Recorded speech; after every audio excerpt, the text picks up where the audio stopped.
Hi, everyone. My name is Kim Ang. And I'm Cindy Kay. Welcome to our podcast.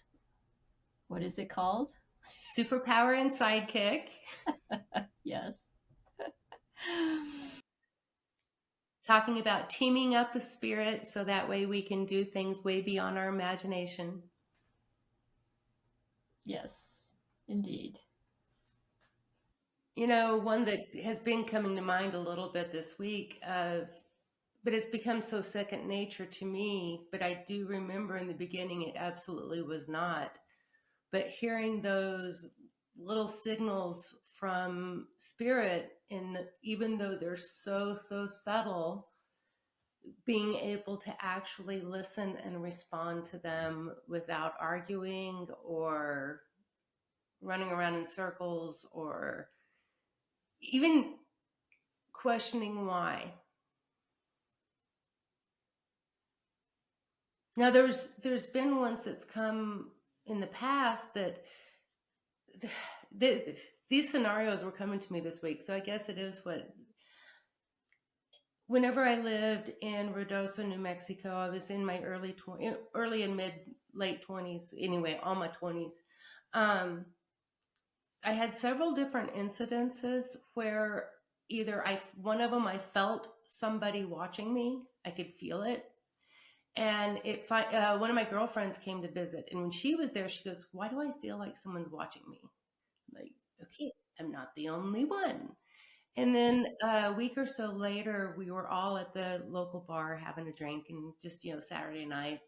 And one of our friends came over and got on to my ex-husband, currently at that time my husband, for not protecting me and da da da da da. And we look up at him, "What are you talking about?" And he said, "This guy up here has been talking all kinds of smack that he's been watching you dress and all kinds of stuff. And I just don't understand why Calvin's not sticking up for you." And I'm like, "Well, did he hear him say that?" But I went home that night and called our babysitter at the time. Her husband was the local parole officer. And that was it. I went and picked up my daughter from their house. And while I was there, I mentioned to them that I felt like I had a peeping Tom and it had really been bothering me.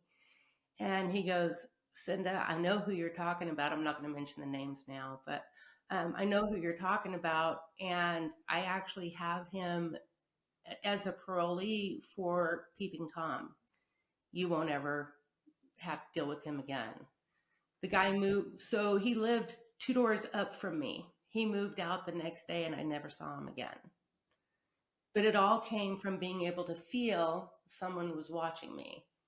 Another time I was running errands and I kept noticing a city truck, one of the city water trucks or something like that. It was a white city truck. And every time, I stopped and paid this is back whenever I had to actually go pay my electricity bill and things like that. We weren't all digital way back then. And I was just running all my errands, paying all my bills, getting my groceries, whatnot. Every place I stopped, I saw this guy's truck. To the point about the fourth or fifth place, I'm like, this is getting ridiculous. And so I call in, and the same parole officer that I call him, but it was a different guy answered the phone, and I knew him, but anyway, we were talking, and I told him what was going on. Well, they had that city worker on parole for sexual something, and they came and picked him up because the guy had been following me.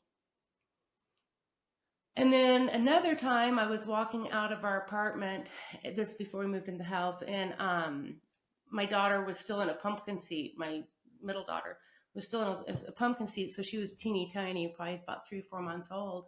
And I had a hold of my 4-year-old son's hands. And as we walk out, um, my neighbor's brother was standing out there and he starts up a conversation. "Oh, Cinda, how late are you working today?" And I think, oh, he needs a haircut. So I tell him, "Oh, I'm going to be at the shop till 4.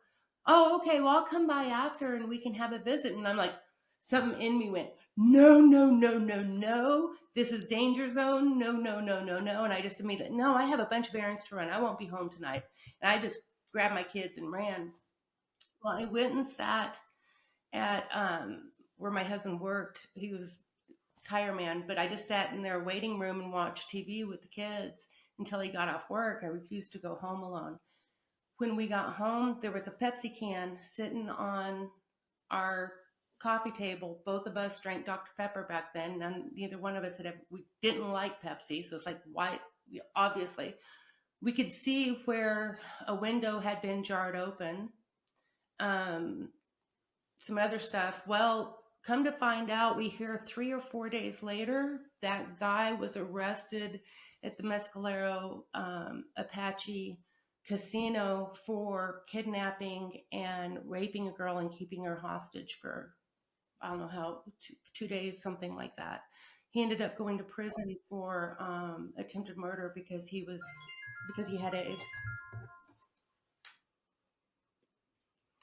And I am absolutely sure 100% that that is who had gone into my house that night. But I felt it and I didn't go. A whole nother time, I was going to pick up Summer Rain from school, and I stopped by a gas station on the way there. And as I was going to get back in my vehicle, I hear, "Get in your van right now, shut and lock the door now." I didn't look up. I didn't look around. It was such a strong message that I didn't question at all. I did exactly what it said. The second I got in the van and pressed the door lock, some guy was pounding on the window. "Help me, help me. I need your help." And I look around. I mean, it's 3 o'clock in the afternoon and this place is packed. There are men, there's plenty of people that can help him. But why is he beating on the woman that's alone with the van? And I hear, "Put it in drive off." And not, like, it doesn't matter if you run over him, drive away. He chased me into the street. "Help me, I need help." So being able to listen to spirit in that moment and do what it says, even though it seems like it's completely whack at the moment.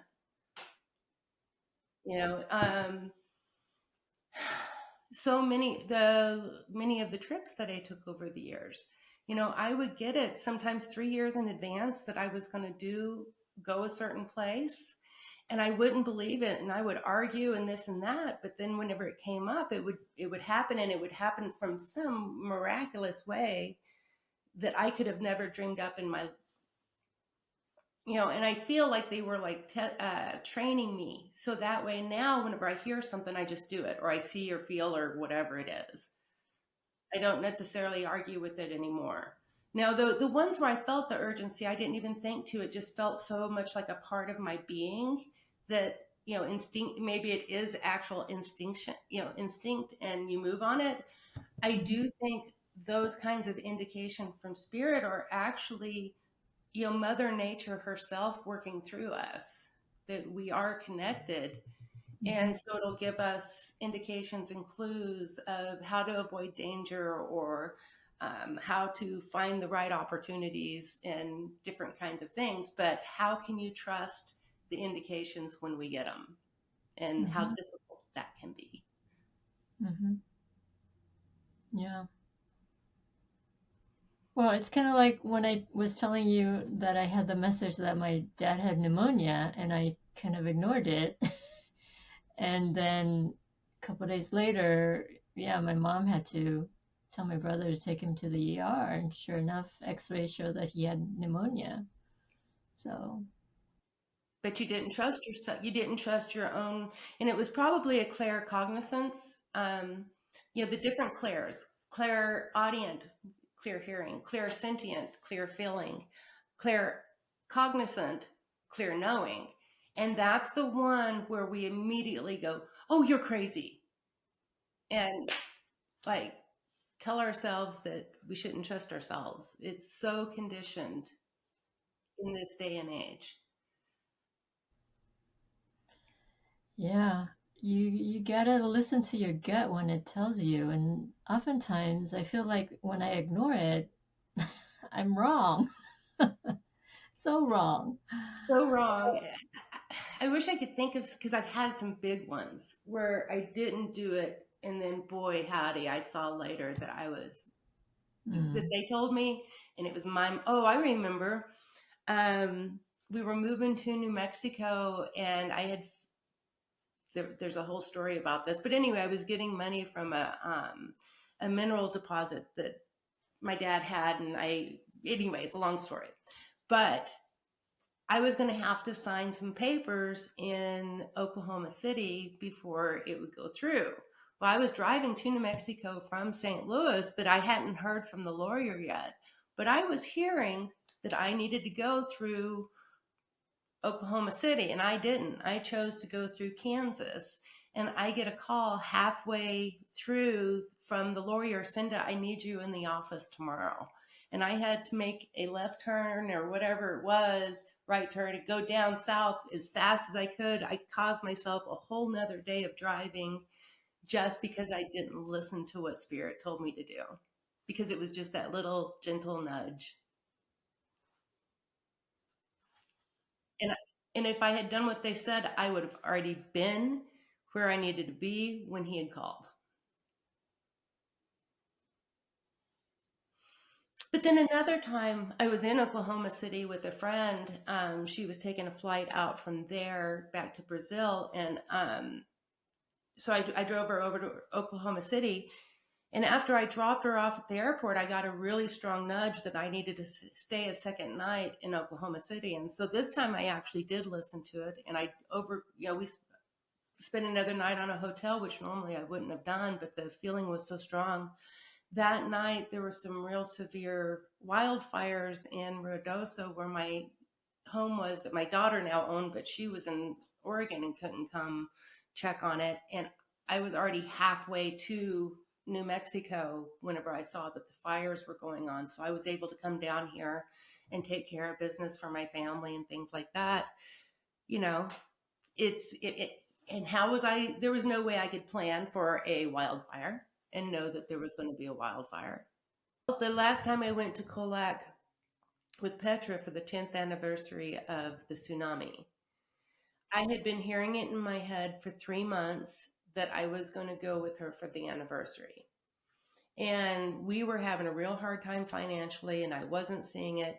Teresa had come, and we had gone to Sedona and some other stuff, and it had just tapped me while we were doing that. I didn't have any money left over.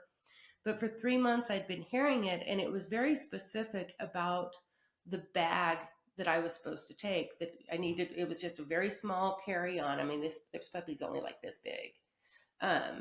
I got it in United Emirates, Dubai one time, little roll-on hard case, and it was very specific about what all I put in there. And I had indications about packing bags for years, and I would argue with it, and then sure enough, I would get a call and have to leave real quick. So this time, whenever I was getting it, I was doing it as it was saying it. And I was putting stuff in the bag and it was very specific things. And I packed this bag to a T. The time came to go and passed, and nothing happened. So I'm like, okay, I'm totally delusional. I'm crazy. But who cares? It's just a bag to pack, you know. And I get a message from Petra 18 hours after I probably should have left. And I get this text from Petra: Cinda, I've got enough miles to get you to Hong Kong one way. You want to jump? Do you want to try it? And I went and I looked in my checking account, and something had happened. We had actually bounced $50. And I'm like, but I had this message for that I was going to do this, and I had the bag all set up, and I'm like, sure, I'll jump. And I ended up going with her. One of my mentor she loved me from the time I was like 2.5 years old. This one, I didn't know it, but she was sitting on pins and needles the whole time. She could not believe I left for Hong Kong on a one-way ticket and didn't even have the full ticket to Bangkok. Or a way home. And I went on this flight, and I did end up going to Colac with her, and there was much longer story of it. But when we were in Colac, she had to do an interview with NBC, and the guy from NBC, because I was dressed to the T from what Spirit had told me, put in this. Oh, by the way, the whole reason for the small one carry-on was because I did not have a connecting ticket from Hong Kong to Bangkok. I had to go on two separate tickets, so I couldn't check my luggage. So sure enough, I needed that one small little carry-on. And I had one real nice outfit on, and that's the outfit I had for that day. And the guy mistook me as her manager. And so I got to go with her and do the whole thing with her. And I ended up going to like 7 countries before I went home on that. I ended up in Fiji, New Zealand. I hiked Mordor, Tungaroo Crossing in New Zealand, which was where they filmed Mordor for Lord of the Rings. So you can walk into Mordor. That was even that was one of those spirit nudges to do that. I had no clue what this was. I had just heard that this Tungaroo Alpine Crossing was really cool thing to do. And I was in New Zealand and I was taking a bus from city to city. I just had to island hop because my 3 months was running up in Australia. So I needed a new visa. So I went to New Zealand for 9 days. And I was going from Auckland down to the coast, and I was just taking bus trips. And I got off on Taupo, New Zealand. And I didn't know anything about the town. And I just started walking through and asking, what is there to do in this town? And they're like, oh, it's Tungaroo Crossing. If you hurry up, it's probably there. It's fixing to be the end of the season. It's going to be too cold and there'll be snow up there. But I think they're still doing it. So I called my the hostel I was staying at, and they said, yeah, we actually have a shuttle leaving at 6 o'clock the next morning. I just remember the rest of it. Oh my gosh. There's so much in this one about spirit nudges and doing it even you think you're crazy.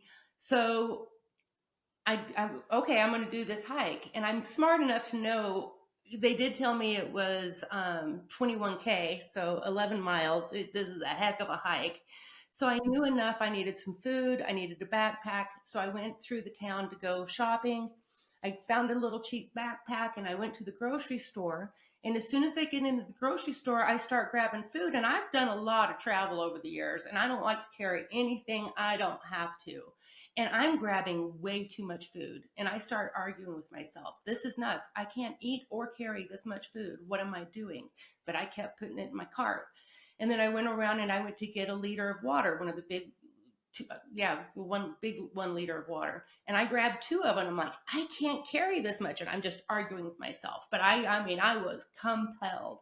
I had to get both waters, so I get both waters, and I've got all this food, and it's enough for 2 people to eat very well. I think I'm crazy. Well, I knew that I needed some cash for the shuttle the next morning because it left at 6 o'clock in the morning. It was a $60 shuttle. And I think, well, I'll get 100 so that way I've got a little extra. And I hear, no, get 200. We were like still watching our pins, you know, P's and Q's. And I'm like, but there was enough, just barely. I could get it. So I pulled it out. And I'm like, why am I pulling out so much money? My husband's going to kill me. But I do what it says. I go back to the hostel that night and I prepare all the food and I pack it up and it fills the backpack exactly perfect, but it is heavy. And I'm like, I'm going to go 21K with this backpack. I'm nuts. Get up 6 o'clock. Oh, then it was the night before St. Patty's Day, and I'm at a hostel in New Zealand, and it was party city. I ended up with less than an hour of sleep that night. But I go ahead and I'm compelled. I'm going to do this. And I feel it really strong. So I go jump on the shuttle at 6 o'clock in the morning, and almost the whole thing's almost full. There's one seat in the back with a young Chinese kid sitting there from China, Chinese kid sitting there at the back, and I go, it's the only place open, so I sit next to him and I look at him. The man, he was like 19, the young boy didn't even have a jacket on, had Nike tennis shoes on, and I'm like, he's gonna go do this 21K hike. Oh my gosh. We go ahead and we get to rolling, and he gets to talking, and um find out that he's by himself, and I'm like, okay. And I start to eat, open some salmon. I have some smoked salmon that I'm gonna start to eat for breakfast. And the poor kids, I can see him like drooling. I'm like, are you hungry? And he's like, well, no, I just had an apple. I'm okay. I'm like, is that all you have for the whole hike? And he goes, yeah, it's just an apple. And I'm like, you realize this is 19K. And I'm like, okay, I know why I have the extra food now because this poor boy doesn't have any. And um, as we get to rolling, and we're like halfway up there, and it's quite a ways up there, and the woman starts to take the money for the shuttle, and I see the poor little boy's face go white, and I'm like, "What's wrong?" And he goes, "I thought I could use my debit card. It's not going to work out here." Like, oh, now I know why I needed the double money. And we get there, and now at the time, I still did not know what this was that I was going to go do. I just knew it was a 21K hike. That was literally the only thing I knew. We get there, we pull up, and I see that it's Mordor. And I start hearing the people in the shuttle talking about this is where they filmed Mordor for the Lord of the Rings. And it's huge volcanoes, live volcanoes. And I'm like, oh my God, what am I doing? And we get there, and I'm able to rent a jacket for the young man so he didn't freeze, and he would have froze. Um, I was I was able to borrow some of those walking sticks for me because I didn't realize. I mean, some of the elevations were like we had to hike like that. End up hiking it with this young man the whole time. He carried the backpack from the get go. I never carried it. There were times that the elevation was such a change that I literally had vertigo, you know, the real extreme. And every time his little hand would be right there. Like he would know intuitively, and his hand would be there to help me to grab so I wouldn't fall. And we hiked the whole thing together, literally ate every morsel of food. It was the perfect amount. I don't think I could have done the hike if this young man hadn't have been there to help me.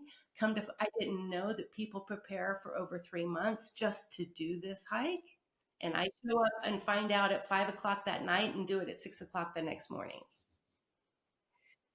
So when it's all said and done, and it was amazing. I've got really cool pictures of it. It was an amazing experience, one of the most amazing of my life. And when we got back to the hostel that night, I'm like, hey, money well spent. He was my guide. I didn't, next thing he was gone 15 minutes, comes back and pays me back every dime. The young man did. But if I hadn't have listened to Spirit and had all that food packed and had that extra money, Wow, that's incredible. so that's why it's important that whenever we get those subtle little, and I argue, but I do it anyway. And I don't argue as bad as I used to because I've Mm, been through enough of those kinds of specific things. I mean, that was some very specific stuff. mm-hmm, But because I listened, it all went beautiful and smoothly. mm. And a young man got fed that would have been very hungry. And I would have fallen off of a mountain. Yeah, yeah, yeah. You kind of helped each other. Oh, it was completely win-win. When Spirit arranges things, it benefits everybody involved. Yeah, that's pretty cool. It's a great story, Cinda. Did you ever stay in touch with him?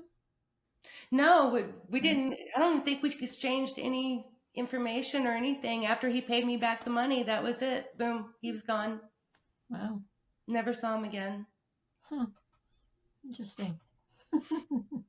And I would not have been able to make that hike if Spirit hadn't have set me up with the assistant helper. Yeah. That Yeah. was on the top of that mountain was when I really had the message about that we had to come back to nature. That in Mm, order to be able to go through whatever's coming down the pipe, that we have to really be in touch with nature. And I've learned that the intuition and all of that is a part of nature. And it was also very, we're very disconnected from our multidimensional selves. So often, just like whenever we get a clear indication, clear cognizance, we will argue with ourselves so quick. And that's conditioning. And that was done because if we aren't connected to our source, then they can force codependence. And that's how the only way a capitalistic society can run. If we were fully dependent on our source, we would not need them. Mm-hmm. So it was done very systematically.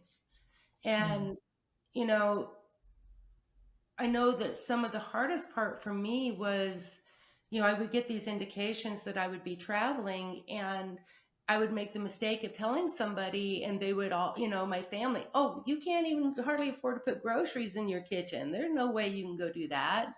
Or, there would just be, no matter what, there in the US, it's very unusual for people to travel, period. So when you do say it out loud, there's just naysayers everywhere. So for me to get up and go to 65 international trips, 20 countries, that's like completely backwards. And there were people that would literally do everything they can to try to stop me for my own good, Mm-hmm. Yeah. to Well, protect me. yeah. To protect you, because you don't have the money. Why would you be going? Right? Yeah. Not knowing that abundance comes in many forms, not just money. Yeah. Helpful people. One of them in Feng Shui, there's a thing. It's called helpful people. One of the parts of your home, there's different sections within a Bagua map. One of the sections is helpful people and travel, and because almost everything that ever happens for us in life happens through helpful people. Mm. And yes, my friend was a model and had plenty of extra um, miles, and that's how some of my trips came, but not all of them came that way. I mean, whenever I went to Turkey, I had one friend that said, Cinda, I had a dream that you were in Turkey, so I'm gonna buy the ticket to here for that. Hmm. Because she had a dream I was in Turkey, so I went to Istanbul. um, you know Other things can happen. It doesn't have to happen in a straightforward traditional way of, oh, I've got to work hard, I've got to get my time off from work, I've got, and the usually all those things that keep people from traveling. Mm-hmm. Right. Right. Because they're looking at things on such a, I don't know, I guess in the worldly view versus the spiritual view. Right. The third, let's say, I think the way I like to do it is the third dimensional compared to the multidimensional. Yeah. Right. You know, the biggest thing that I've had to work on the last 30 years is my perception. And that's the reason I love that word, perspicacity. But you're having the ability to perceive, because realizing that I had to take the way that I had been very well trained to think logically and be able to completely ignore that and follow what I would literally sing the song all the time, Delta Dawn, because she was delusional. And I thought every time I was delusional, but then every time it ended up working out over and over and over again. But those first few years was the main struggle was against my own psyche. But then also, people, well, I had to really suffer. You need to suffer in this world to be able to do things. I had one definitely argue for me for that. Like, but I had it horrible. You can't do this. It's too much fun.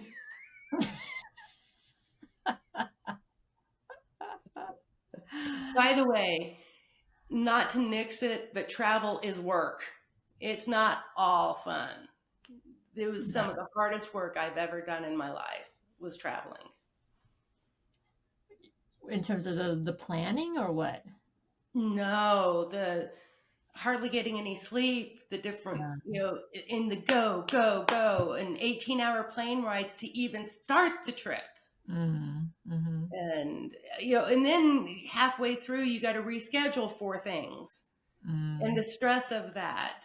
And travel's hard work. I Hmm. have a friend right now that she's started a world tour. It was supposed to last a whole year, and she's already like, "I'm done." She's gonna actually end it in New Zealand. Woohoo! I'm proud of her for at least Hmm. going on and doing that. But because and she took a whole family, I can't imagine. Such great stories. My gosh. Your And life we is like a whirlwind.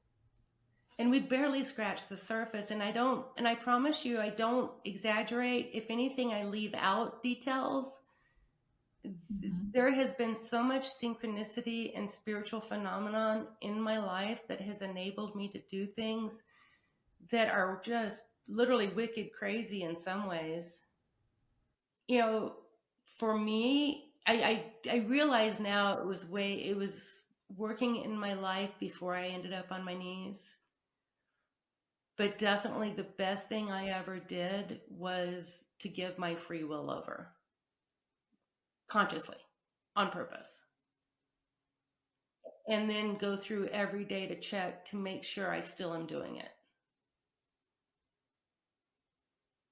And not so much that I'm doing things against my will, just more to align to my spirit's will.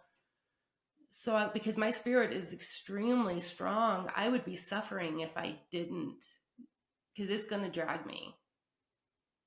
And I think that's just it. It was dragging me to the point that I finally started learning and started giving in so it wouldn't drag me. Mm.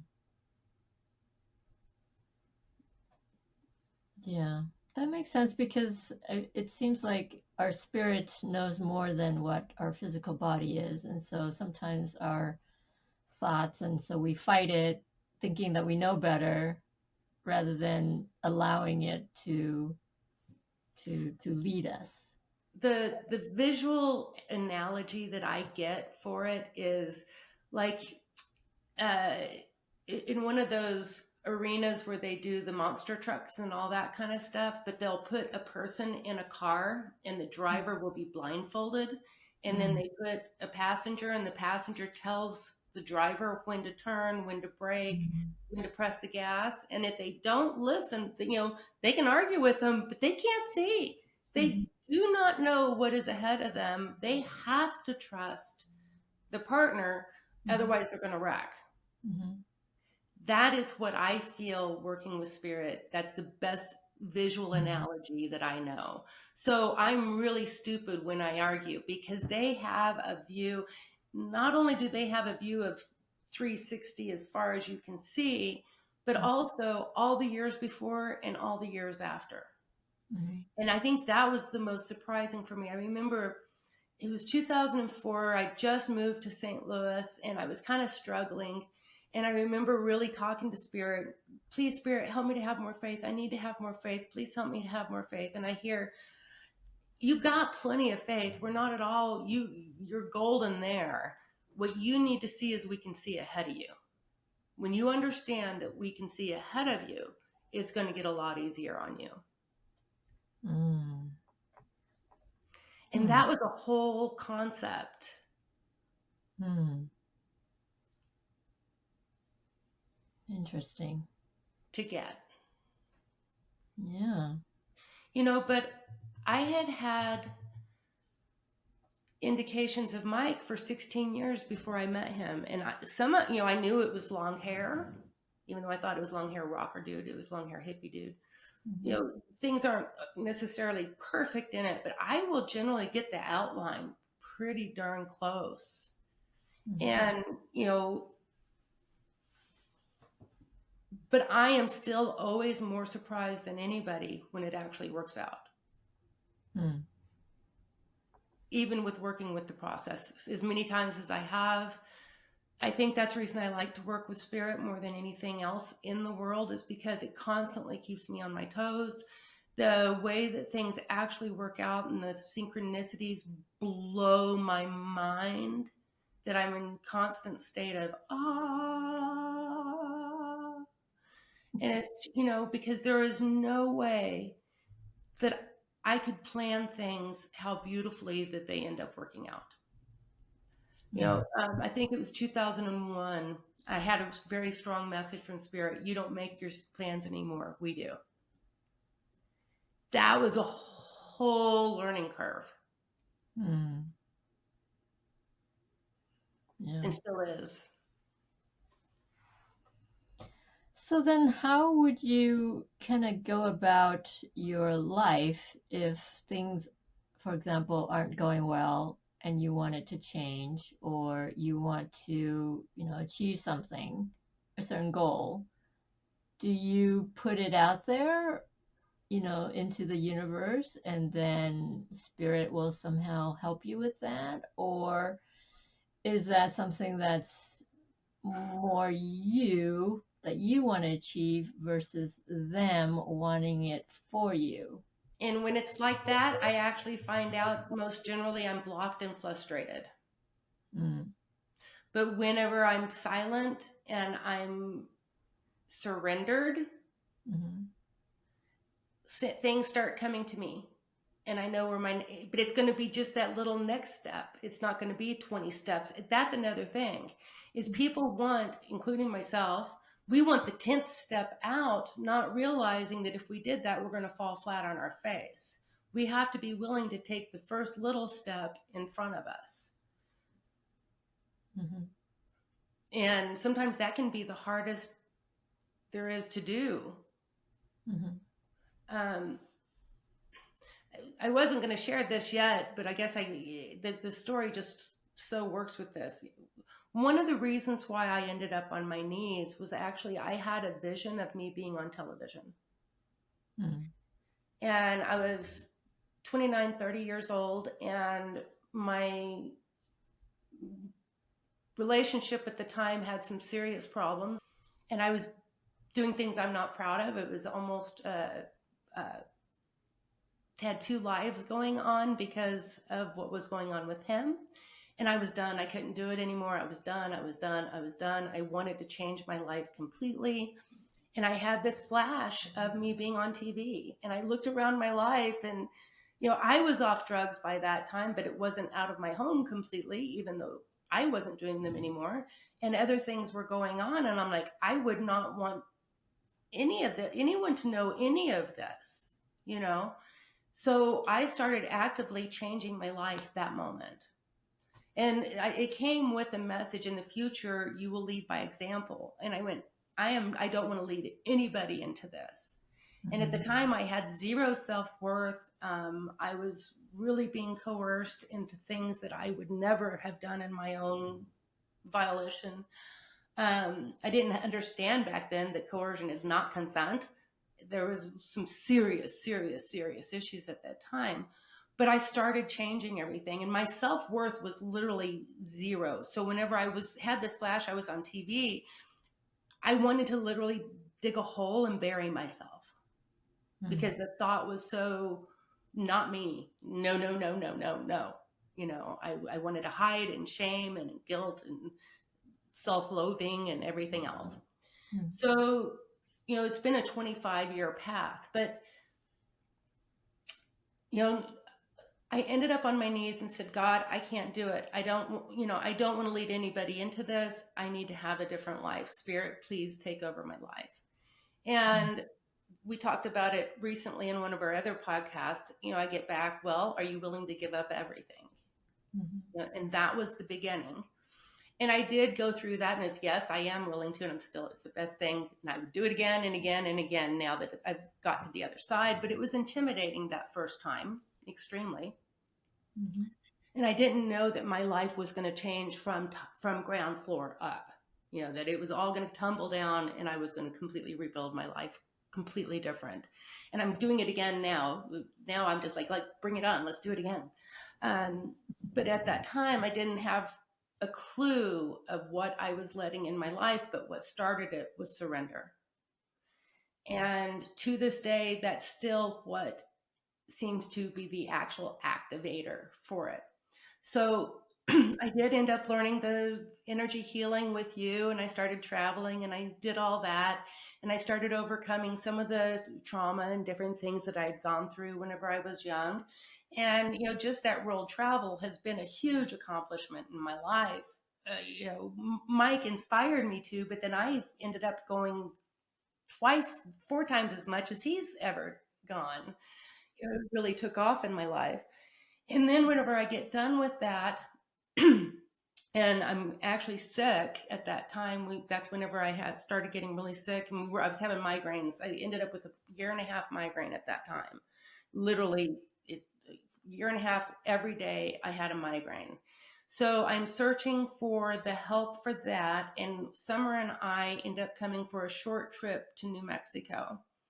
And while I'm here, I could not get Madrid, this little town I live in now, out of my head. We were in a different town that we used to live in. And I'm like, okay, I'm going to go for a small trip over here. And I came over here. And while I was in Trading Bird, it's a small shop right over here, I hear it's time for you to move back to New Mexico. I'd been living in St. Louis.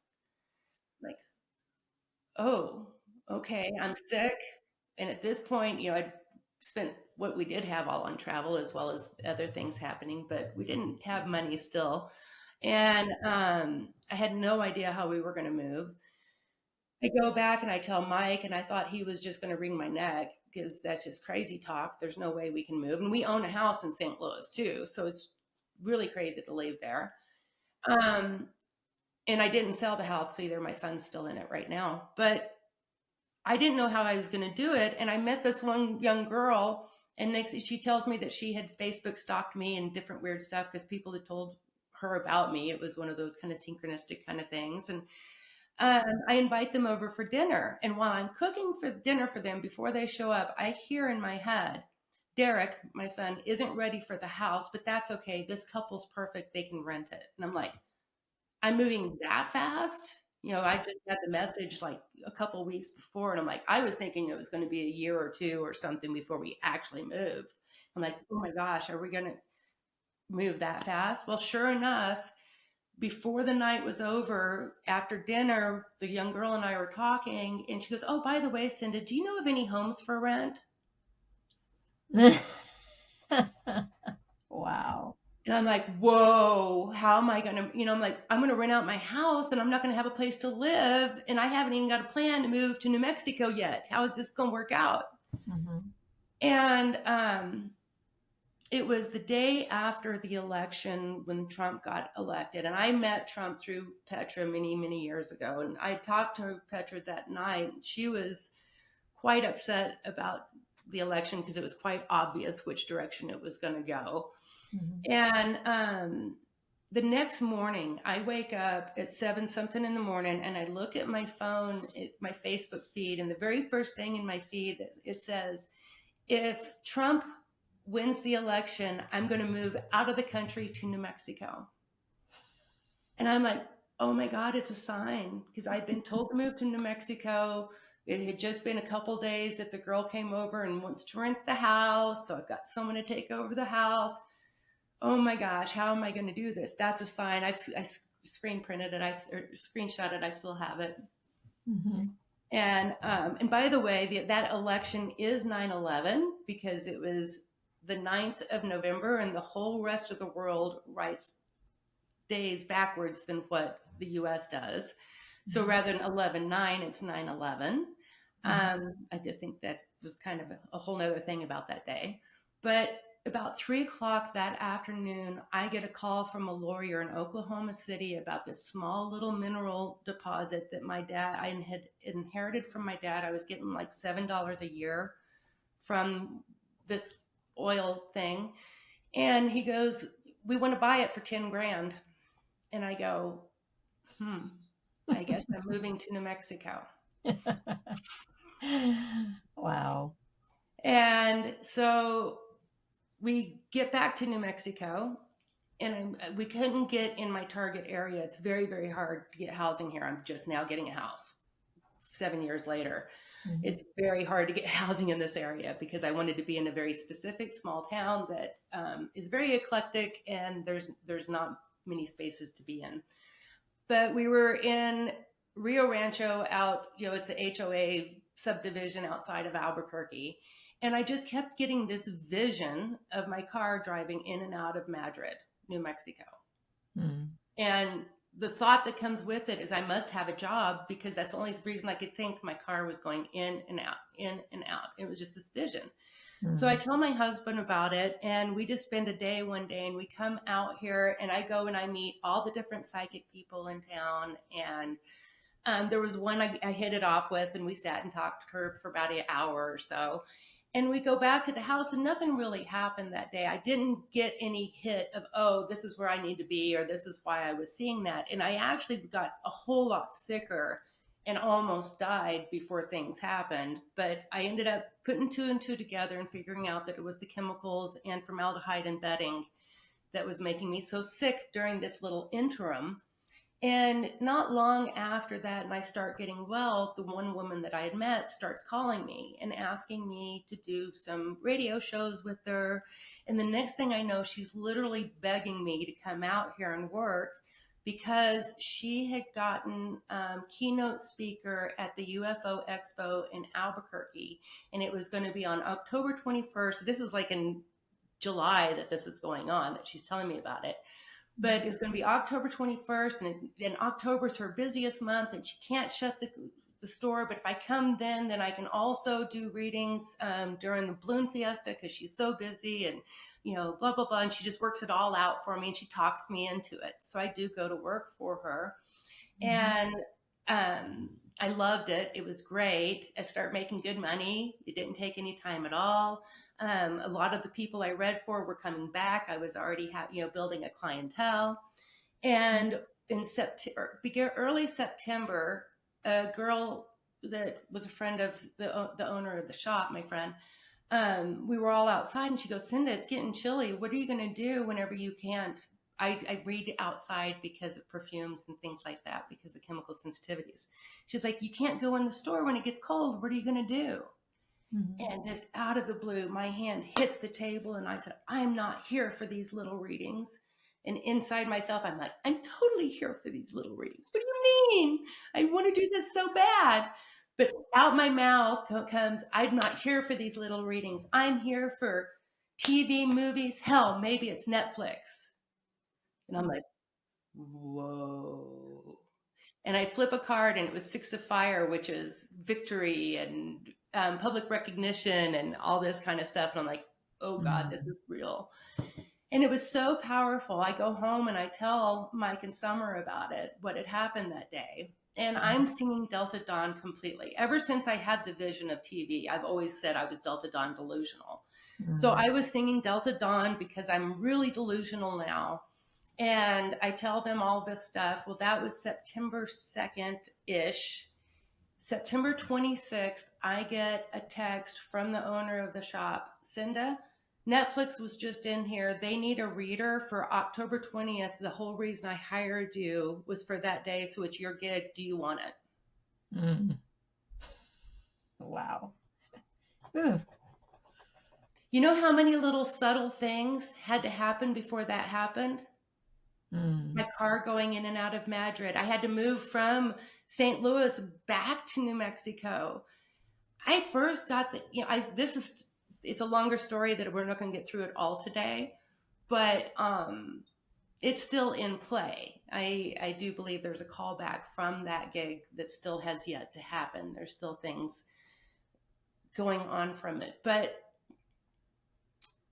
just that I had that vision in 1999, and the path that it led to, and it was exactly 20 years, 2018, whenever I sat down with them and did so believe me, spirit can see way far ahead of us. And someone said, I remember at your house, the last class that we took, and I came down, and I think we had another girlfriend staying with us at the house, and she was quite perturbed, because she was thinking, but if guidance knows ahead of us, then does that mean we don't have free will? And we got in a big argument about it at your house.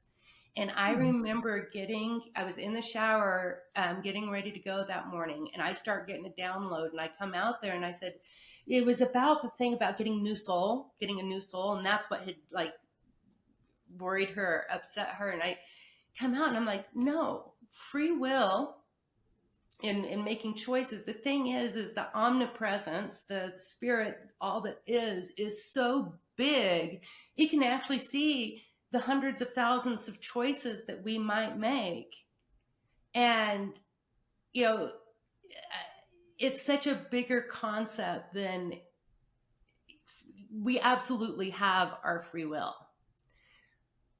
But the omnipresent is way bigger than what we are and can see all of it way ahead of us. Mm-hmm. So it's not taking away our free will in any way, shape, or form. In Mm-hmm. fact, that goes against all natural laws. I can't tell you how many times before things happened, I would get heads up ahead of time and given a choice just in my head. Mm. And it's always very interesting. Well, whenever I was traveling in Bulgaria, I have a thought, oh, I could live here. And I hear more than Madrid, New Mexico. And it was immediately, oh, hell no. Mm-hmm. And it happened again in New Zealand. The exact more than New Mexico or more than Madrid, New Mexico. Oh, heck no. I had no idea I had to be back here to make a date in 2018. Mm. It's pretty amazing, Cinda. Well, here recently, there's nothing to rent. Almost everything has turned to Airbnb here lately. We won't get into that, but real estate around the world right now is just whack. And I can't, for the last 3 years, we keep getting word that the house we were renting could sell. And there were times that it was scary as heck. It was stressful. And I was afraid I was going to end up homeless because I can't go back to St. Louis. It's too toxic there. I can't live in Santa Fe or Albuquerque because the exhaust gets me so bad. And all I could think of was, they brought me out here. There's got to be some solution that's going to end up showing up. And every time I would just go back to that and surrender and go back to that and surrender. And sure enough, there was a plan the whole time. I just hadn't got to it yet. Right. But every time I have since I got that, I don't think that it's just automatic. We give up our plans. I mean, I was given a heads up. It was time to give up my plans. And then even taught and trained how to do it. Because Spirit seems to have some understanding that it's not easy for us. But it starts with surrendering. Every single time.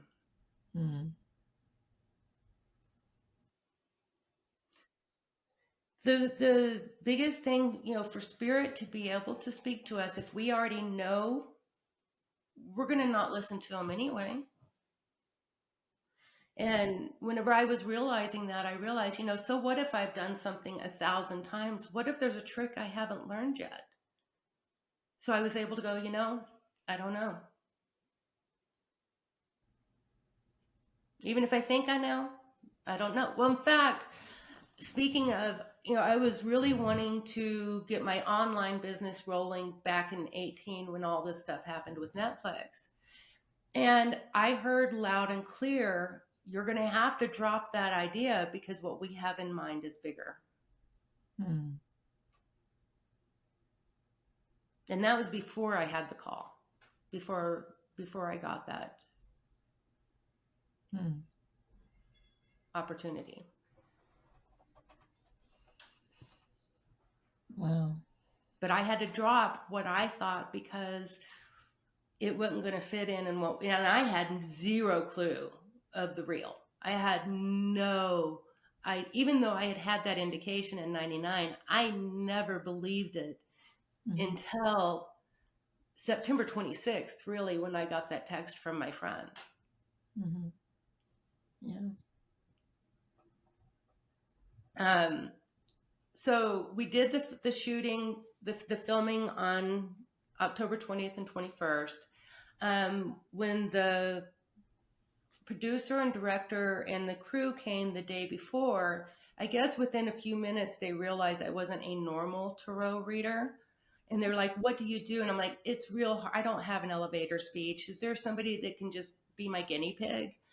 And the director immediately goes, yes, yes, me, and sat down. And I went to read for him. And the first card was Empress. And that's a very specific card. And it talks about new life coming in. And the minute I said that, the producer that's sitting over to my side over here, I hear him gasp for breath. And I'm like, ooh, I just hit pay dirt. And I go ahead and go through, and it was really talking about timing and that his worries were unnecessary, that it was going to work out beautifully. And anyway, just a real quick 10, 15, 5-10 minute reading. And whenever I was done, the guy's crying. I mean, it had really, what I had said had really moved him. And he goes, would you like to know what you hit? And I have had permission to share this, but he goes, what would you like to know what you hit? And I'm like, always, I'm always curious. And he said, my girlfriend told me this morning she's pregnant. The only one else person that knows it is the producer right there. And he was extremely worried about the timing because his career was really taking off, and it just really worried him. None of us knew that the pandemic was fixing to hit, and he was going to be right there with that baby when she was born. And the timing was perfect. So I had made an impact, needless to say. So the next day when they did the reading, the director was just a doll, and he's like, she's the real thing. She's the real thing. And we do the reading, and I do it with the cast for this promo, the Chambers TV show, or Netflix show. And I made some predictions that they had to edit out because they were right. Like, one of the kids asked me if there would be a season 2, and it was, I'm channeling, and it came out immediately. Nope. And guess what? There was not one. But the kid that asked me, I had a feeling is going to go big time, and he's coming out in a really big show right as we speak right now, actually. And I did get in that moment that he's going to be bigger than any of the James Bonds we've ever seen. He's going to be really big. But so anyway, we finished the shooting, and you don't hear anything back. You don't know if he made it through the edit room floor. You don't know if they're ever going to release it, or if they're just going to nix the whole prog. They don't tell you anything. Once you do it, you're done. They don't care about you anymore. So fast forward to May 7th, from October 21st, 2018 to May 7th, 19. I get up that morning, and I have to drive my daughter in. It's her last week of school in Albuquerque. So it's an hour drive one way. So it's just to drop her off, I had to drive 2 hours. Wow. And as soon as I go to get in the car, I could feel an angelic presence completely around me. Very, very strong. When Summer gets in the car, I'm like, we are not alone today. And I drive her on down there. And by the time I drop her off, it's so strong. And I'm like, this is Archangel Gabriel. There's a whole nother story, but I worked with archangels for years, not knowing they were archangels. I just knew them as flashes of light. It was many years later that I was actually introduced. We give them names. That's not necessarily their names. But anyway, so this angelic presence that I now know is Archangel Gabriel was so strong that day. So I was driving back out here, and about 45, there's a place called Tojeras, and I keep hearing that I needed to pull over there. And it was so strong. So I just pull over. And as soon as I pull over and put the car in park and relax, I hear in my head, the video is going to be released today. And then I hear, you did make it past the edit room floor. And then there was this pause. And then I hear, and you will receive a call back for this gig. And I mean, it was some spiritual phenomenon can be intense. And this was really intense. And I come home, and I'm having to ground, because after an experience like that, it's a lot. So I start just scrubbing my house from head to top to bottom, and it's hot, and I'm sweaty, and I'm dirty. And I remember about 3 hours later, I've got my mop, and I've been mopping, and I still had it in my hand, and I went to my phone, and I look into my Instagram, and one of the young men, my apologies, the young men from the gig, the Netflix gig, had posted the video. It had just been released. It was a 4-minute and 44-second video, which is angel numbers, by the way, 444. I got a complete minute out of the whole promo, which is quite a bit for something like this. Mm-hmm. And not only that, they changed it from tarot reader to the oracle whenever they did it. And they had my words going across the screen on my, I mean, it was quite awesome. Mm-hmm. But anyway, because it was released to that day, I have to believe that the rest of the message is still true, even though it hasn't all played out yet. Mm-hmm. Yeah. I completely agree that it will happen, just not the timing yet. Not the timing, not the way I think, because there'll be some kind of, you know, like I thought Mike was a long-haired rocker dude, but he was a long-haired hippie dude. So there will be something that I don't have correct, I'm sure. Mm-hmm. Yeah. But the framework will probably be pretty straight up. Yeah. Yep. Totally. I've worked with spirit enough now that when I get the subtle indications, I believe them. Yeah. Boy, I can just listen to your stories all day. I had a couple friends say that. I just want to hear your stories. Yeah. They're so exciting. Like, wow. The synchronicity, like you say, it's amazing. It's amazing. And there's no way that we could plan for that. I mean, the woman hired me for the day that Netflix came in that they wanted to do the shoot. Mm-hmm. There's no way Cindy K. Campbell could have planned any of that ever. I guarantee it. Right. Right. Well, I guess we'll just have to wait and see.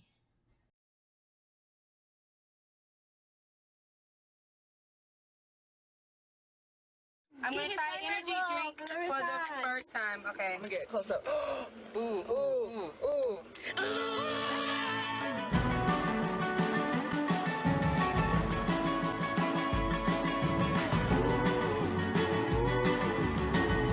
So, Lily, what are we doing today? We're driving around. To where? Like Mexico.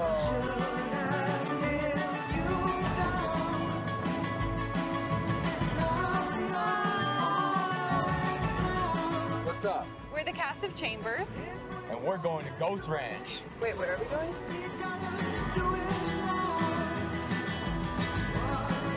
What's up? Getting gas, you know.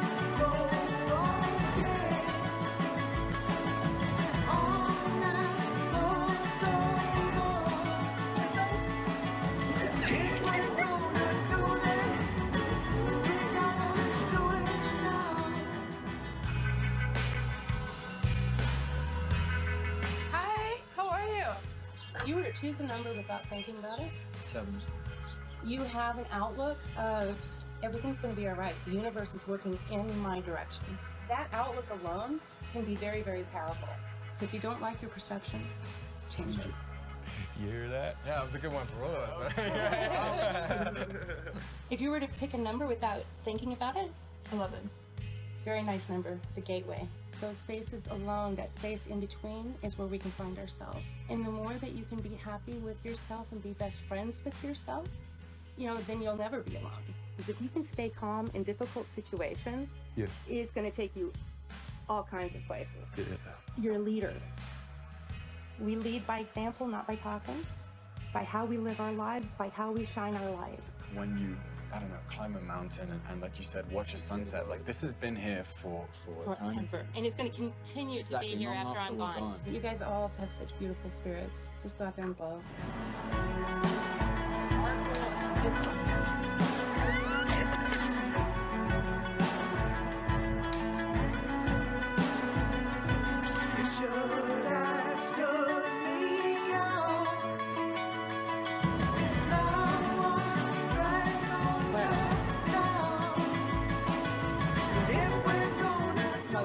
Oh my God.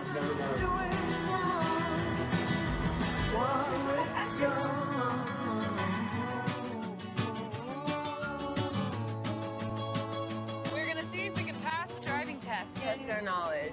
I will pass.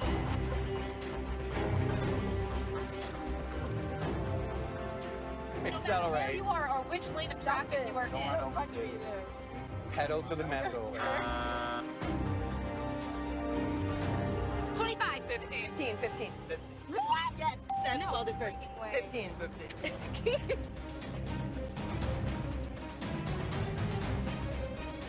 Old man. Any kind of disability? All of the above? Any kind of disability or under the age of 18. All of the above. For your turn. Beyond And stay behind the line. You have to stay behind the beyond an intersection. Wait to signal your turn. So I'm driving this way. Beyond it. What was the question? What was the question?